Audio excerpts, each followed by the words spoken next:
Mesdames et messieurs, bonsoir et bienvenue à votre émission Le Diplomate Club des Nations. Le Diplomate Club des Nations reçoit ce soir le candidat du Congo au poste de directeur général de l'UNESCO. Il s'agit bien de monsieur Firmin Edouard Matoko.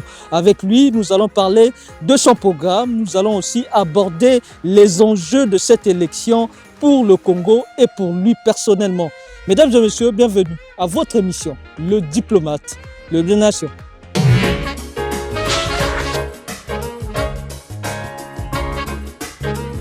Le Congo a levé le voile sur son ambition pour l'UNESCO en présentant officiellement son candidat à la direction générale de l'UNESCO, Firmin Edouard Matoko, aux membres du corps diplomatique accrédité au Congo. Dans un langage empreint de réalisme, le ministre des Affaires étrangères, de la francophonie et des Congolais de l'étranger, Jean-Claude Gakoso, a planté le décor en présentant Firmin Edouard Matoko. La République du Congo, pays membre de l'Union africaine, après mûre réflexion, a fait acte de candidature au poste de directeur général de l'UNESCO. Alors le candidat que la République du Congo présente à cette belle compétition, à cette belle élection qui va avoir lieu cette année en deux séquences, en octobre et en novembre, eh bien c'est monsieur Firmin Edouard Matoko, si présent.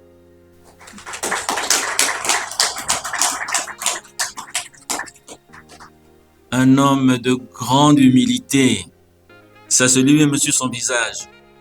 Il a fait l'essentiel de sa carrière au sein de cette institution centrale des Nations Unies qu'est l'UNESCO. Et le tout dernier poste qu'il a occupé a été le poste de sous-directeur général pour la priorité Afrique et des relations extérieures de l'UNESCO.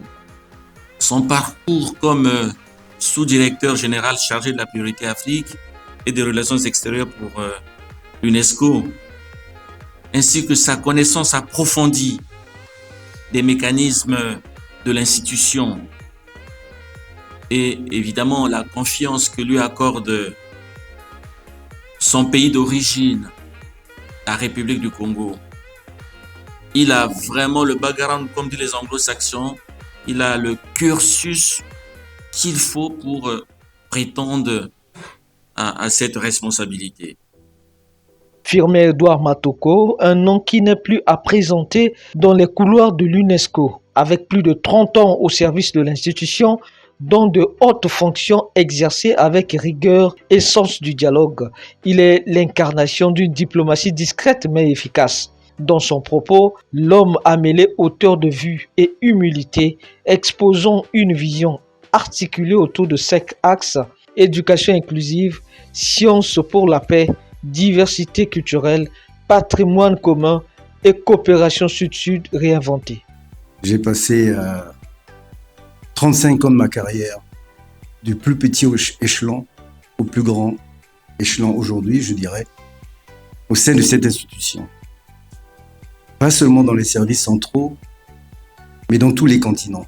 J'ai servi en Asie, j'ai servi en Amérique du Sud, j'ai servi en Afrique, bien sûr, mon dernier poste étant celui de représentant de l'UNESCO auprès de l'Union africaine, au moment où, justement, l'Union africaine redessinait sa stratégie et qui a donné naissance à l'agenda 2063.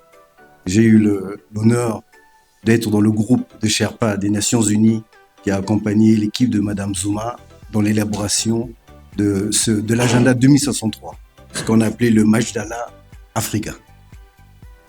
J'ai aussi également eu la chance ou l'opportunité, ayant servi 5 directeurs généraux, outre le fait de diriger des bureaux pays, d'avoir participé à certaines missions stratégiques de haut niveau, sous la responsabilité de ces directeurs généraux. Donc cette dynamique, tout au long de ma carrière, m'a servi. Et 2-3, parce que certains nouveaux collègues ambassadeurs que je connais personnellement, que j'ai rencontrés, soit au siège, soit dans une mission, m'ont souvent demandé quelles sont les réalisations les plus importantes. auquel vous avez contribué.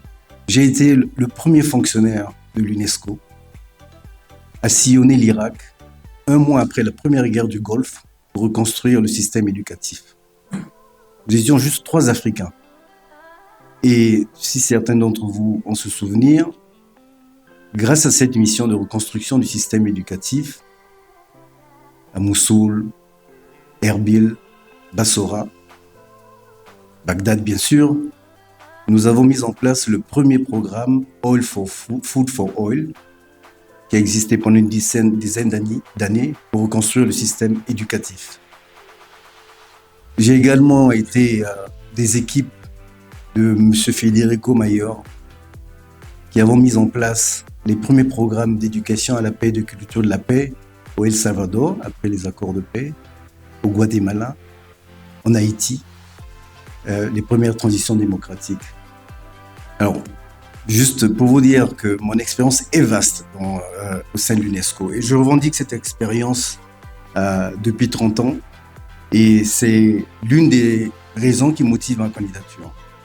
Je crois que l'UNESCO a besoin d'un leadership d'expérience.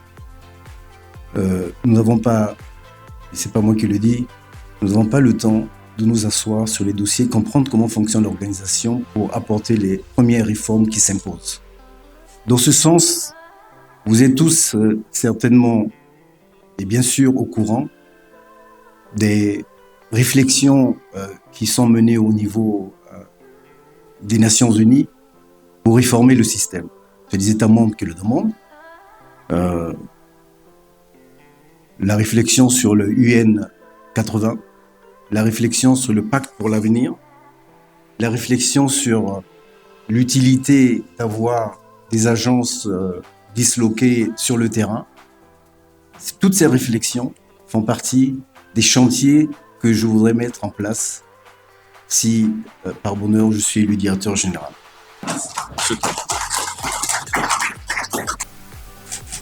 On passe la troisième phase, la dernière phase des questions-réponses.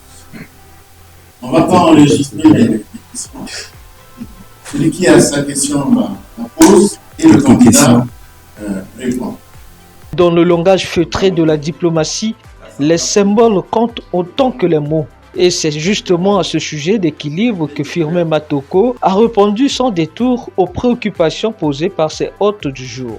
Vous avez mentionné parmi les buts l'unité en fait de l'Union africaine. C'est juste un commentaire à travers en fait les textes qui ont adopté en fait le soutien ou bien l'approbation à l'égard de la candidature égyptienne pour le même poste en fait de directeur général de l'UNESCO. Ça a été soutenu en plusieurs reprises lors de la 44e et 45e session du Conseil exécutif de l'Union africaine en février et juillet 2024 et puis en septembre 2024.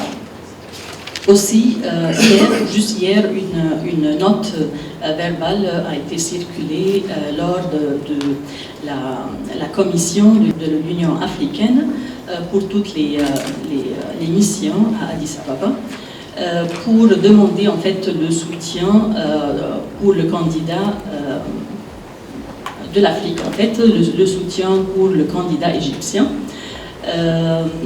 Ça a été circulé hier, donc je voudrais juste faire ce commentaire et vous saluer bien sûr. Il y a un règlement électoral à l'UNESCO qui définit les modes de dépôt des candidatures, les temps, les critères des candidats. Les appels à candidature sont lancés à chaque État individuellement, pas au groupement régional. On ne demande pas à l'Union européenne, au Mercosur, à l'ASEAN de présenter un candidat. On demande à chaque État individuellement. Je peux concéder le fait que à l'Union africaine, que les États se mettent d'accord ou pas, c'est une autre question. C'est la souveraineté des États. J'ajoute aussi que il n'y a aucun accord spécifique entre l'Union africaine et l'UNESCO pour avoir un candidat. Donc il est vrai que la présidente du Conseil exécutif ne demande pas au président de l'Union africaine de présenter un candidat pour l'Afrique. Je peux aussi commenter en disant que pour avoir été à l'Union africaine, représentant l'Union africaine pendant 5 ans et avoir assisté à des comités de candidature, il y a un règlement qui a été révisé en 2022, justement parce que l'Union africaine considérait à ce moment-là qu'il était beaucoup plus profitable à l'Afrique d'avoir plusieurs candidats sur un poste de différentes régions, des 5 sous-régions, Afrique du Nord, Afrique centrale, et que ça augmentait les chances de l'Afrique. Troisièmement, je peux aussi commenter sur le fait que l'Union africaine, nous défendons tous le panafricanisme, l'unité africaine. Le président de la République ici en est un champion, il l'a montré dans plusieurs circonstances. Et là, je fais un commentaire personnel. Moi qui j'aime l'Afrique comme tout le monde, nous aimons tous l'Afrique. Les expériences que j'ai observées de près, 5 élections à l'UNESCO, de loin et de près. De loin parce que j'étais junior, j'étais intimidé. De près, depuis quelques années, parce que j'ai assumé des postes de responsabilité où je devais être là. Je pense que avoir plusieurs candidats africains nous donne des chances à l'Afrique d'avoir un candidat africain. Je crois que c'est un commentaire que moi je considère important. Et j'aurais voulu avoir, monsieur le ministre, plus d'Africains candidats pour donner plus de chances à un Africain. Les 2 dernières élections où on a eu des candidats uniques africains, les postes ont été pris par des Européens. Et ce n'était pas le tour de l'Europe, y compris le pays hôte. Le candidat a décliné sa vision, que nous comprenons, puisqu'il a passé un certain nombre d'années au sein de l'institution. Il a fait un très bon parcours, il connaît très bien, il maîtrise très bien le rouage, et j'estime qu'il a beaucoup de chances d'arriver, d'être élu. Lui, tout à l'heure, il disait que 2 candidats au niveau de l'Afrique ne poseraient pas de problème, puisque c'est des chances qu'on augmente. Et je pense que c'est vraiment ouvert et que chacun des ambassadeurs qui aurait la possibilité d'informer son pays pour soutenir telle ou telle candidature. Une fois encore, je voudrais vous remercier de tout cœur d'avoir répondu à notre appel et d'être là ce matin pour cet échange. Muchas gracias, muito obrigado, thank you very much, shukran. Shukran. Shukran.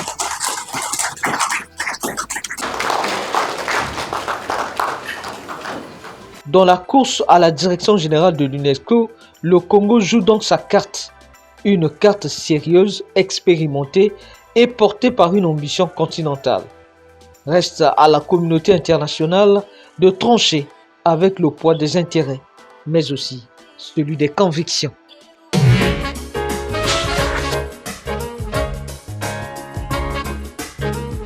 Alors, bonjour M. Matoko. Bonjour. Merci d'avoir accepté notre invitation. Alors, vous êtes candidat au poste de directeur général à l'UNESCO, c'est la candidature du Congo. La première question, qu'est-ce que cette candidature représente personnellement pour vous et pour le Congo? Merci, bonjour à tous les téléspectateurs. D'abord, sur le plan personnel, comme j'ai déjà dit, c'est une candidature d'expérience, une candidature de l'intérieur. J'ai eu cette chance unique de servir cette organisation depuis plus de 30 ans, sur tous les continents et dans les services centraux, avec passion, avec conviction. Et je suis entré dans cette organisation parce que j'avais foi aux valeurs qu'il véhicule et qu'il défend. Et j'ai cultivé cette foi et cette conviction tout au long de mon expérience. Aujourd'hui, je crois avoir tous les atouts, en termes d'expérience, mais aussi en termes de capacité intrinsèque, à assumer de plus grandes responsabilités au sein de cette organisation. Pour le Congo, je crois que ça représente une fierté nationale qu'un citoyen de ce pays puisse concourir au même titre que d'autres pays à cette fonction. Et c'est la première fois que dans une institution internationale des Nations Unies, et surtout l'UNESCO, qui a bénéficié de grandes d'hommes de valeur, en commençant par Chikaya Tamsi, Henri Lopez, Sonny Tamsi, etc. Et qui a aussi, d'ailleurs, les gens ne s'en souviennent pas, et c'est ce que le ministre a évoqué, cette longue coopération qui a fourni des bourses aux premiers enseignants des années 70 pour parfaire. Donc Henri Lopez en a été un bénéficiaire, Tikaya en a été un bénéficiaire, M. Vaz, etc. Cette génération. Et c'est aussi le pays où l'UNESCO a implanté pour la première fois l'institution, le Centre national de pédagogie, ici. Donc, pour le Congo, je crois que ce ne serait que l'aboutissement d'un dévouement du pays inscrit dans sa constitution, dans les valeurs de paix, de solidarité et de l'organisation. Alors, en quelques mots, comment définirez-vous les principaux défis auxquels l'UNESCO est confronté et quel sera votre apport, quelle est votre vision par rapport à l'UNESCO de demain? Alors, les défis sont multiples, on les connaît tous, que ce soit la crise climatique, que ce soit les défis que nous pose l'intelligence artificielle, les outils, la révolution numérique, pour être bref, que ce soit tous les défis de la diversité culturelle, que ce soit les défis qui sont liés à l'environnement. D'ailleurs, je pense que il est bon de mentionner que le succès diplomatique du Congo s'est vu avec l'adoption de la décennie pour la protection des bassins, qui était une initiative du président de la République. Mais ces défis appellent des réponses circonstanciées et différenciées sur nos organisations. L'UNESCO a pour vocation de promouvoir la paix et la coopération intellectuelle à travers l'éducation, la culture, les sciences, la communication, l'information.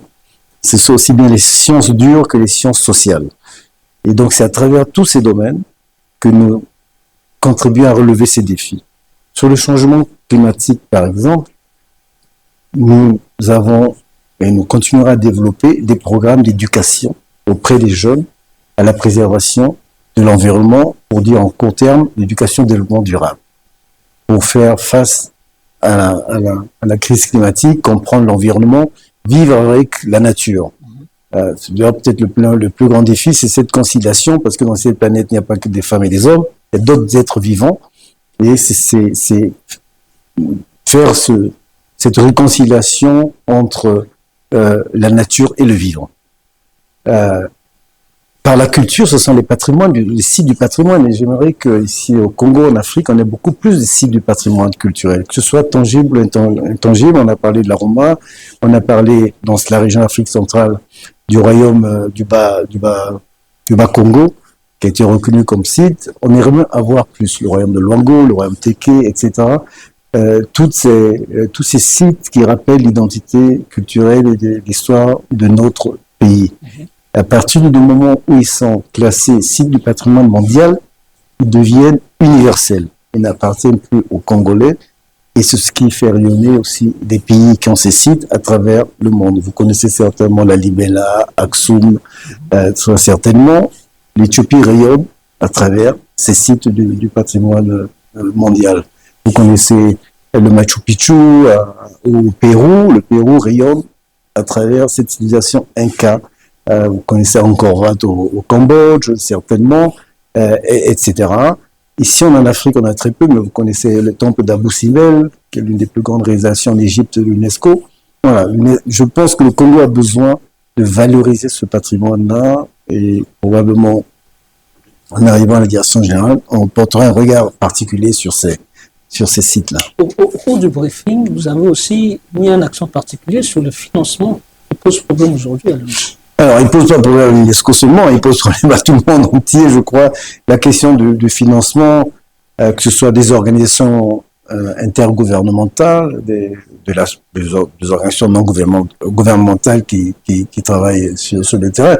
Nous avons deux éléments. Il y a un élément, je le disais, c'est que avec tous les conflits, toutes les crises humanitaires que nous vivons et qui se mondialisent, parce qu'on pense que le conflit ou la guerre Ukraine-Russie n'appartient qu'à cette région. Pas vrai, nous en ressentons d'ailleurs. Nous en ressentons les conséquences sur les mouvements commerciaux, sur l'acier, sur les céréales, par exemple, au niveau de l'Afrique. Nous pensons que le conflit de Haut-Karabakh ne concerne que l'Arménie ou l'Azerbaïdjan, non, pas vrai. Ou le conflit entre le Venezuela et la Colombie d'une certaine époque sur les réfugiés, pas du tout. Ces conflits commencent à se mondialiser et c'est là où nous devons prêter attention et malheureusement attirent des financements pour leurs conséquences. Aujourd'hui, nous avons des millions de réfugiés, de long terme d'ailleurs, pour lesquels il faut apporter assistance. Donc il y a ce recadrage, comme ils le disent eux-mêmes, du financement international qui va vers l'aide humanitaire plutôt que vers l'aide au développement. On préfère, évidemment, aussi dans une certaine logique, apporter de l'aide à l'Ukraine pour les réfugiés, pour les jeunes qui souffrent de déplacements, qui sont victimes de déplacements, plutôt que construire des écoles qui demandent un investissement de long terme. C'est pourquoi je parlais de financement innovant, c'est pas seulement moi qui en parle. Le sommet de Paris sur le financement de 2021, on a déjà parlé. La conférence africaine qui est organisée annuellement par la BAD, la CEA, et sur le financement et le développement, on parle. Il faut trouver des financements alternatifs. Et l'un des financements alternatifs, il faut que les Africains, quand on regarde en face, c'est les ressources domestiques. Nous avons des ressources en Afrique qui peuvent servir à financer des projets sociaux en Afrique, sans attendre l'Union européenne, sans attendre la Chine, etc. Il faut juste y travailler et trouver les bonnes formules pour qu'on puisse, nous aussi, relever ces ressources pour notre propre développement. Alors, vous venez d'échanger avec le corps diplomatique accrédité au Congo. Quelle est la prochaine étape? Alors, c'est important votre question parce que tout le monde, je crois que c'est pas une élection nationale, c'est une élection mondiale. Mais il était important que ici nous puissions, grâce au ministère des Affaires étrangères, puissions organiser ce contact avec les ambassadeurs ici, le corps diplomatique ou avec la presse nationale, avec le corps diplomatique qui est après tout ceux qui portent les messages vers leur capitale. Je pense que modestement cet exercice a été concluant et que la plupart de nos ambassadeurs ont certainement compris le bien fondé de ce choix du Congo pour ma candidature et que le message qui sera porté dans leur capitale sera positif, c'est ce qui est important. Et je crois que nous avons répondu à plusieurs de leurs préoccupations. Les prochaines étapes, c'est d'aller dans les capitales des autres pays. Je vais me rendre en Asie, en Amérique latine au mois de juin, au mois de juillet.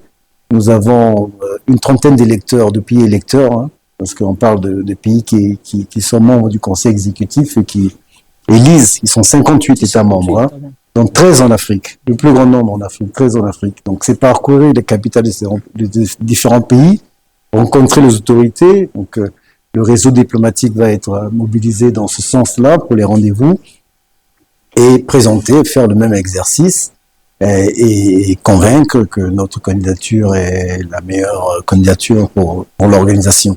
Je crois que ces campagnes de proximité sont indispensables pour convaincre encore plus de cette candidature. Alors, nous allons vers la fin de notre entretien. L'Afrique, le continent africain, a plusieurs candidats. Quelles sont les chances du Congo? Alors, il y a 2 candidats. Voilà. On a 2 candidats et globalement, on a seulement 3 candidats pour l'UNESCO, dont une mexicaine qui est aussi de la maison, un peu moins longtemps que moi, mais qui est de la maison. Nous avons 2 candidats. Mais plus on a de candidats, plus on a de chances qu'un Africain aille à la tête. Évidemment, j'espère que c'est moi et que le choix se portera sur le candidat congolais. Mais je pense que avoir beaucoup de candidats, c'est le jeu d'une élection démocratique. Ça permet d'avoir plus de chances d'avoir le meilleur candidat possible, bien sûr. Après, chacun fait sa campagne électorale. Je crois que nous allons mettre tous les atouts, les arguments de notre côté, comme nous le faisons maintenant avec le gouvernement, avec toutes les institutions africaines, non seulement africaines, qui nous soutiennent, pour être élus à cette fonction.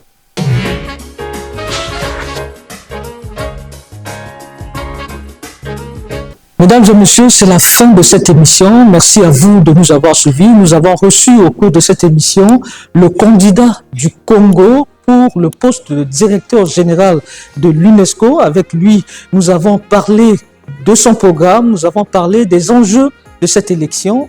Merci de nous avoir suivis. Merci à toute l'équipe qui m'a accompagné. Je pense à Armel Etokabeka qui a réalisé cette émission, à Yann Bossati qui est derrière cette caméra. Je vous dis au revoir et à la prochaine occasion avec le même plaisir et un nouvel invité.